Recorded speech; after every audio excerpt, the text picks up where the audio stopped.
நம் எல்லோரையும் படைத்த ஏக இறையின் திருவருள் உங்கள் அனைவர் மீதும் பொழிவதாக. மாண்டவன் மீண்டு வந்து பேசுகின்றானே என்று சிலர் வியந்து நோக்கக்கூடும். நேற்று இலங்கை நேரப்படி நள்ளிரவு முதல் இந்த நிமிடம் வரை நான் நித்திரை கொள்ளவில்லை.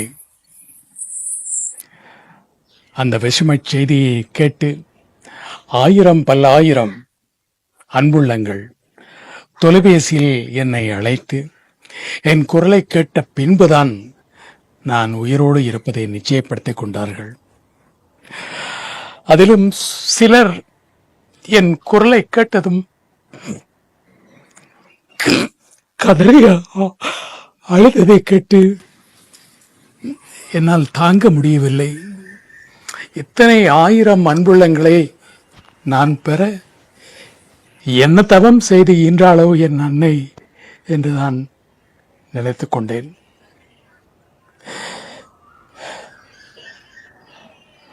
நேற்று இலங்கை பத்திரிகைகளில் ஒரு கட்டுரையை நான் எழுதியிருந்தேன். அந்த கட்டுரையின் ஆரம்பம் இப்படித்தான் இருந்தது: மரணம் மனிதனுக்கு தரும் வரம். அவனை பற்றிய எதிர்மறையான சிந்தனைகளை எல்லாம் மறக்கச் செய்து அவனுடைய நல்ல பக்கத்தை மட்டும், அந்த நல்ல நினைவுகளை மட்டும் இறைமேட்டி பேசி மகிழ்வது. அப்படி ஒரு அனுபவம்தான் எனக்கு கிடைத்திருக்கிறது. காரணம், பல்லாயிரம் அன்புள்ளங்கள் என்னை நேசித்தாலும் என் துறைசார் பொறாமை காரணமாக அல்லது மதமாச்சரியங்கள் கொண்ட சிலர், விரல் விட்டு எண்ணக்கூடிய சிலர், இதுவரை காலமும் எதிர்மறையான விமர்சனங்களை பரப்பியிருக்கலாம். ஆனால் இந்த செய்தியை கேள்விப்பட்ட நேரம் முதல் என்னை பற்றிய நல்ல நினைவுகளை மட்டுமே அவர்கள் இறைமேட்டி இருப்பார்கள். இது நான் வாழும் காலம் வரை தொடர வேண்டும் என்று அந்த எல்லோருக்கும் பொதுவான இறைவனை பிரார்த்தனை செய்கின்றேன். இது எனக்கு மூன்றாவது அனுபவம். ஆம், செத்து பிழைப்பது.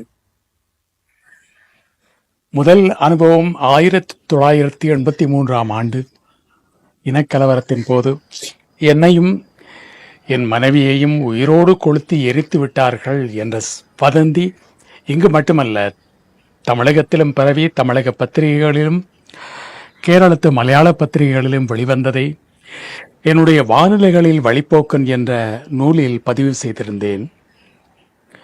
2 ஆண்டுகளுக்கு முன்பு தமிழகத்தில் யூடியூப் தளம் நடத்தும் ஒருவர் அதிக பணம் வருமானம் ஈட்ட வேண்டும் என்ற பேராசையில் என்னுடைய படத்தை போட்டு பிரபல டிவி தொகுப்பாளர் மரணம், கதறி அழுதது குடும்பம் என்ற செய்தி பதிவு செய்திருந்தார். அது 2வது முறை,